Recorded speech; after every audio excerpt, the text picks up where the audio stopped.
Hi, this is Bedrest Coach Darline Turner, owner and founder of Mamas on Bedrest and Beyond, and it's Video Wednesday. Today we're talking about spacing your pregnancies, and you're probably thinking, what are you saying? I am on Bedrest, I'm already pregnant. What are you talking about spacing your pregnancies? Well, it kind of came to mind today because I was listening in on a educational webinar. I'm always trying to keep up with my continuing ed, and they were talking about the importance of spacing pregnancies. And it was interesting because they were taking it from the standpoint of how a lot of women in what we call developing nations are unable to space their pregnancies because they don't have readily available contraception. And I thought, well, let me listen in on this and see what they were talking about. It was actually a really good webinar, and while the focus was on spacing of pregnancies for women who were maybe lower income, impoverished, especially in a lot of the developing nations of Africa and the Middle East and a lot of other places around the world, it got me thinking of the importance of spacing pregnancies in all women, and especially in mamas on bed rest. So you're thinking, what are you talking about? I'm on bed rest. I'm not getting pregnant anytime soon. Yeah, we all kind of say that.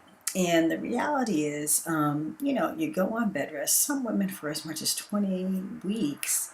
And oftentimes when you come off, let's be real, you haven't had the opportunity to be with your beloved for 20 or so weeks.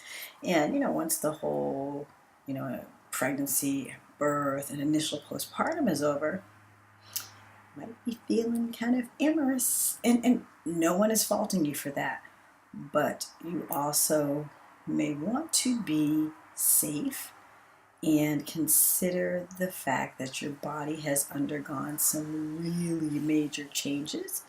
And if you've been on bed rest or had a high risk complication, some actual trauma. I mean, it's not easy for a body to endure pregnancy induced hypertension or preeclampsia or preterm labor. I mean, there's a lot of chemical and physiological things that are going on. And even though you're feeling great, you're finally off bed rest, you've had this beautiful baby, you're getting your sea legs back, and you're just ready to dive in, I just want to put this little bug in your ear and say, let's think contraception, shall we? And, I don't want to rain on anybody's parade, but the bottom line is your body undergoes tremendous stress, strain, and change in being pregnant and giving birth. And while a lot of times we say, 9-month rule, 9 months on, 9 months off, and when it comes to conception, we really think it's better to go 2 or 3 years between pregnancies to give your body the time it needs to kind of regroup, readjust, and recalibrate its new norm, especially in women who have been pregnant, have had complications, who go on to deliver, whether it be complicated or not in a delivery, but then to breastfeed. Let your body kind of go through that whole cycle, settle back down, and then consider pregnancy. The other thing you may want to consider is, as you're going through all this and you have this baby and you're breastfeeding this baby, give that baby that time to be nurtured and loved and to have that mommy lap time, face time. It's really good for moms. It's good for babies. Now, life happens. Let's just be real. Life happens. But there are some ways that we can prevent it from happening, and we know that is in the best interest of mom and baby to have a little space in between. Now, we talked about the benefits for baby, the longer breastfeeding, because we know that as a baby is growing and developing, mom's breast milk is changing to meet the needs of that growing child. When mom becomes pregnant with another child, the breast milk does change a little bit because mom changes chemically. And, I've heard of women saying, well, I had a 1-year-old and then I got pregnant and I had, another baby. The milk, how is the milk going to be adequate for a 1-year-old and then adequate for a newborn? I mean, we've got a lot of disparate things going on. I know women do it. I know they have healthy children, healthy babies. It's a lot on the mom. It's a lot on that first child. And it's a lot on the infant. It's not an optimal situation for anybody. Yes, it's done, but it's not optimal. Women who have their pregnancies close together are also at risk for having low birth weight babies. The second one, increased risk for prematurity, preterm labor. And if you've already been a mama on bed rest, you might not want to go there. Having small for age babies, and then having other complications just because your body is worn down. So again, let's give that time in between. I did a little bit of research, and there is kind of a range where people say you should wait. But what I have found in the research that I looked up is they say the bare minimum should be at least about 18 months. People, and when I say people, articles in the New England Journal of Medicine and this other website that I like to look at, which is called Catalyst, and it's a whole website dedicated to the health and a woman's reproductive health and well-being. And they actually say 3 to 5 years is optimum, but they are also dealing with and looking at more women in underdeveloped nations, under industrialized nations, where there was a lot more poverty and a lot fewer, I should say, resources from women. So in these cases, giving women the longer time to kind of regroup and gather their resources is actually a better thing. But anyway, what I found in looking through, several different articles and research papers is the bare minimum is about 18 months. They say maxing out at about 5 years, going the other way. Now, I thought that was really interesting because the research seems to say that as mom waits longer and longer between pregnancies, then there is increased risk to mom. And as we know, as mom ages, then there's increased risk for, developmental problems with the baby. So 18, if you're going to have your children, they say no sooner than 18 months after one pregnancy, try to have it before 5 years of another. We all know people who have just huge ranges, but I think, we're just trying to talk about optimum norms here. So if you're going to space out your children, what's the best way to do it? At your 6-week visit, which you're not supposed to be having sex before 6 weeks, I'm not going to talk about it if you're doing it. That's up to you. But you should be talking with your provider about contraception. What are you going to do for birth control? Now, a lot of people say, oh, well, I'm exclusively breastfeeding and I'm not going to get pregnant. No. And that's just not true. Now, breastfeeding is a natural spacer, if you will, because when a woman is breastfeeding, she's got a lot going on hormonally that oftentimes she doesn't become pregnant, but it is not foolproof. I know for myself, by 3 months postpartum with both of my kids, I started menstruating and pretty much was fertile again. Now that's just me, and I was exclusively breastfeeding, and I'll tell you, my son ate like a little piglet.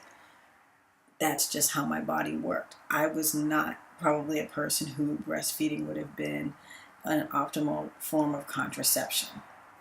For some women, they go years if they breastfeed for years without having their periods. But what we don't know is at what point are you going to ovulate and then get pregnant. And so it's an imperfect science. It's an imperfect method. I think it's one you might want to use early on, but personally I would add something in. And, what are some of the things you could do? Well, you can add abstinence. Well, heck, you've been doing that through your pregnancy. If you've been on bed rest, who wants to go over there?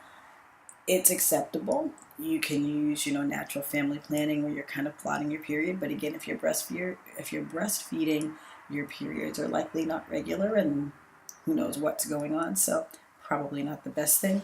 There are barrier forms of contraception like condoms. They're okay. They have a slightly higher rate of failure than a lot of the other methods, but they're good. They're better than nothing. There are diaphragms, cervical caps, and I have to say I don't hear of many women using those much anymore, but they are there. They are available, and you can talk to your doctor about it. There are contraceptive gels and foams, and usually with those, think women should use them in conjunction with a barrier form of contraception, i.e. like a condom with a spermicide on it, or, diaphragm with spermicide in it. That just kind of ups your ante. But, you can use each method alone. And, the thing that's great about condoms, they also protect against sexually transmitted infections. And you're thinking, no, I'm married, I could never have that happen. Just saying. Passing no judgments. Some of the other things, there's the birth control pill. Now, if you're breastfeeding, a little skeevish about that. You have to watch kind of, you have to use certain types of birth control pills. A lot of times the low dose, no estrogen ones. And, that can be kind of dicey if you're breastfeeding. But it is a method, and it has a fairly low failure rate if you take your pills every day. If you're a person who knows you forget, might not be the best thing for you. Some of the long-acting reversible contraceptive methods we have are like Depo-Provera, the injection. We have implanons, which are the little hormone-containing tubules that are placed in the arm. The IUD, totally controversial back in the 60s, but this is not your mama's IUD. And the IUDs that are available today are very safe, and a lot of them are hormone containing, so you get the benefits of some hormonal contraception as well as the IUD itself. And if you're a person who is a heavy bleeder, has heavy menstrual periods, this may be a good way to go. There are the emergency contraceptions, which are the morning after pills, and again, it's better than nothing. Personally, I think you might want to plan a little bit better. But if you get caught without something, it's a great way to go. And finally, there is permanent sterilization. You can get your tubes tied, or your partner can have a vasectomy. If you've had one child and you're in your early 30s, it may not be what you want to use. You may want to have children later on down the road. And you want to, I say leave your options open until you're absolutely, absolutely, absolutely sure. Once you are absolutely sure, then yeah, go ahead, as I say, nip and tuck and be done with it. But if there's ever an inkling in your mind, like, gee, I think I might want to have one more child, do not do the sterilization thing, because while we do have the technology to reverse them, there's a lot that goes into that, and it's not perfect. So that's one of those things you really need to know for sure. I am done. I'm not having any more kids, before you go and have a tubal ligation, or have your partner have a vasectomy. Now, that was a really quick rundown on contraception, but the bigger issue I want you to go away with today is really think about spacing your pregnancies, because it will be beneficial for your health to allow your body to heal from one pregnancy and gear up for the next one. And it will also allow you to have time to bond with your baby, to breastfeed that baby, to give them all the lap time, the lugs, the hugs, the snuggies, and everything that babies really need to feel secure and really get off to a good start. Now, I'm not saying that accidents won't happen. I won't say that things don't happen, life doesn't happen. But if you can give some thought while you're here on bed rest to what you may want to use for birth control after you have this baby. Not saying that you can't have any more or anything, because keep that in mind. If you want to have more, think of the reversible forms of contraception.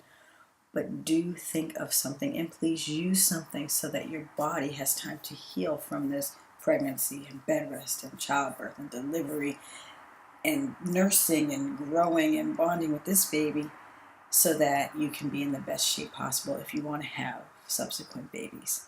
So that's my little 2-cent quick spiel on spacing of pregnancies and birth control options. I know it was really brief. Maybe I should write a blog on this so that you can have it all written out.